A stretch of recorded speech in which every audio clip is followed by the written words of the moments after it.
নমস্কাৰ দীপাঞ্জলি চেনেললৈ আপোনালোকক পুনৰবাৰ স্বাগতম জনাইছোঁ। আজি মই আলু চপ বনাইছিলোঁ। খাবলৈ বহুত ভাল হৈছিল। আপোনালোকেও ট্ৰাই কৰি চাব পাৰে। এয়া দেখিছে ভিতৰত ষ্টাফিংটো ভৰাই দিয়া হৈছে। সঁচাকৈ বহুত ভাল হৈছিল খাবলৈ। আশা কৰোঁ সকলোৱে বনাব। তেন্তে বলক আমি ৰেচিপিটোলৈ আগবাঢ়োঁ। এয়া মই আলু লৈছোঁ 5টা বইল কৰি। এয়া কাটা বিস্কুট লৈছোঁ 3 পিচ আৰু এয়া লৈছোঁ পিঁয়াজ 2টা মিডিয়াম সাইজৰ। এনেদৰে মিহি মিহিকৈ কাটি ল'ব।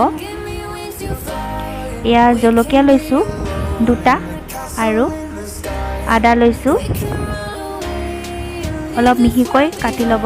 আৰু এয়া বেচন লৈছোঁ ঘোল বনাবলৈ।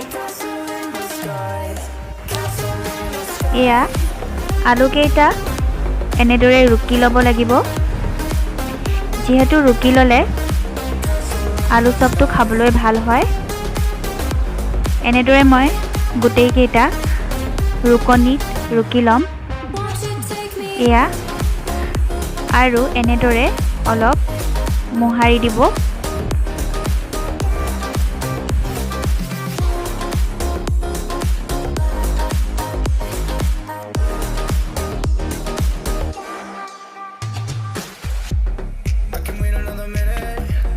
এয়া মই অলপ নিমখ এড কৰিছোঁ।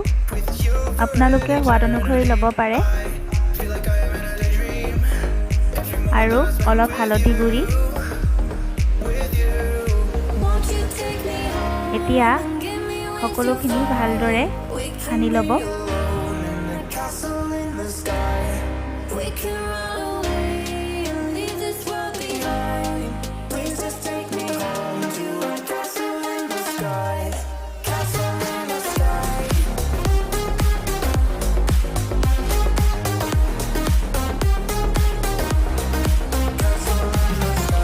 এয়া মই বেচনত পানী এড কৰিছোঁ।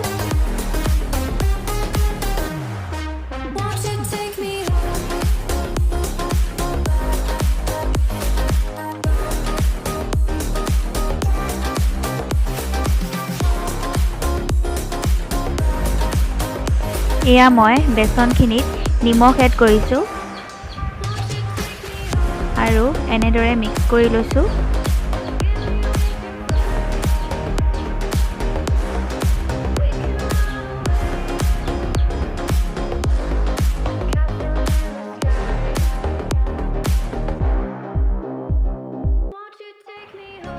এয়া মই আগতে দেখুওৱা কাটা বিস্কুটখিনি গুড়ি কৰি ল'লোঁ। এতিয়া মই এখন কেৰাহীত অলপমান তেল দি লৈছোঁ।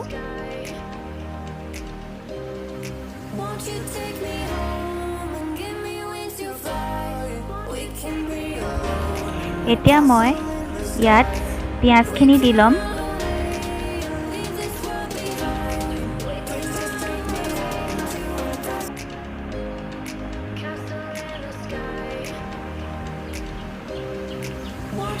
হেতা এপাতেৰে ভালদৰে লৰাই দিছোঁ।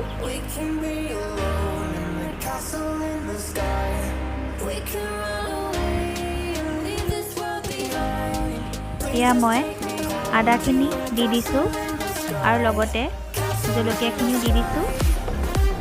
ভালদৰে লৰাই দিছোঁ।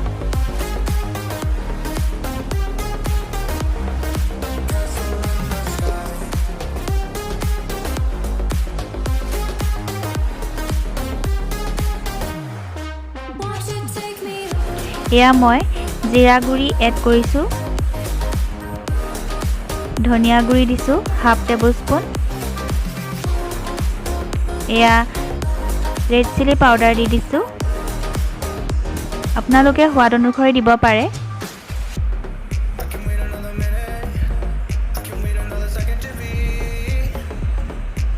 ভালদৰে লৰাই দিছোঁ।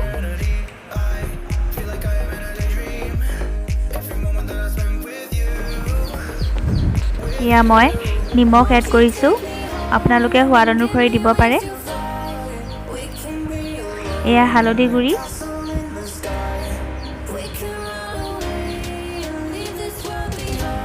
ভালদৰে মিলাই ল'ব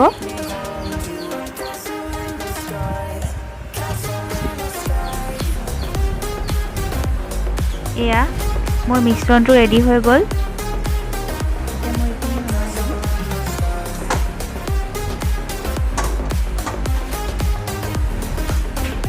এইখিনি মই প্লেট এখনত কাঢ়ি ল'ম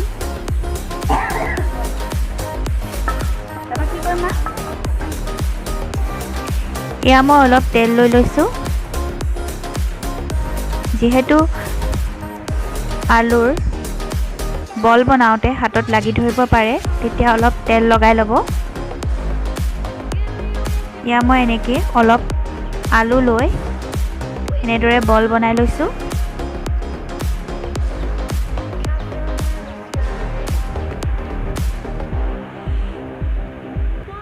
এয়া এনেদৰে মই আলুৰ বল বনাই লৈছোঁ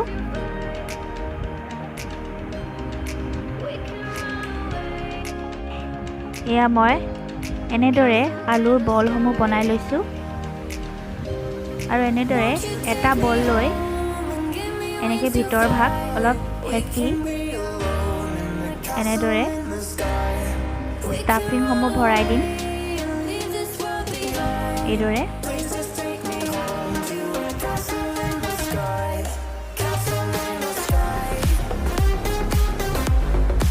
এনেদৰে দুটা মূৰ জইন কৰি আকৌ ৰোল কৰি দিম আৰু অলপ এনেদৰে দীঘলীয়া টেপ কৰিম মই আৰু এটা আপোনালোকক দেখুৱাইছোঁ এনেদৰে ভিতৰ ভাগ এনেদৰে কৰি ভিতৰত অলপ ষ্টাফিং ভৰাই দিব এইদৰে আৰু দুইটা মূৰ এনেদৰে লগ খুৱাই দিব এনেদৰে তাৰপিছত এইদৰে এতিয়া চবকেইটা ফ্ৰাই কৰিবলৈ ৰেডি হৈ গৈছে এনেদৰে বেচনৰ ঘোলটোত ভৰাই লৈ এইদৰে বিস্কুটৰ গুড়াত মিহলাই এনেদৰে তেলত দি দিব জুইটো মিডিয়াম ৰাখিব এইদৰে বেচনৰ ঘোলটো লগাই বিস্কুটৰ গুড়া মিহলাই এইদৰে তেলত দি দিব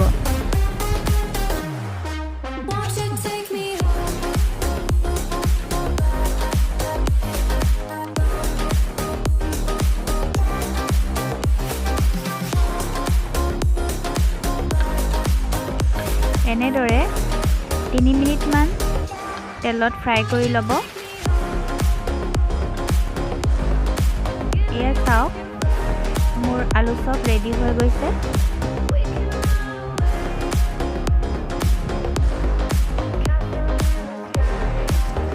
এয়া মোৰ চপকেইটা সাৰ্ভ কৰিব ৰেডি হৈ গৈছে এয়া মই চপকেইটাত অলপমান চাট মছলা ছটিয়াই দিছোঁ এইটো অপচনেল হয় আপোনালোকে নিদিবও পাৰে কোনো কথা নাই আশা কৰোঁ মোৰ এই ৰেচিপিটো আপোনালোকে ভাল পালে ভিডিঅ'টো যদি ভাল পালে লাইক কমেণ্ট আৰু ছাবস্ক্ৰাইব কৰিব আৰু লগতে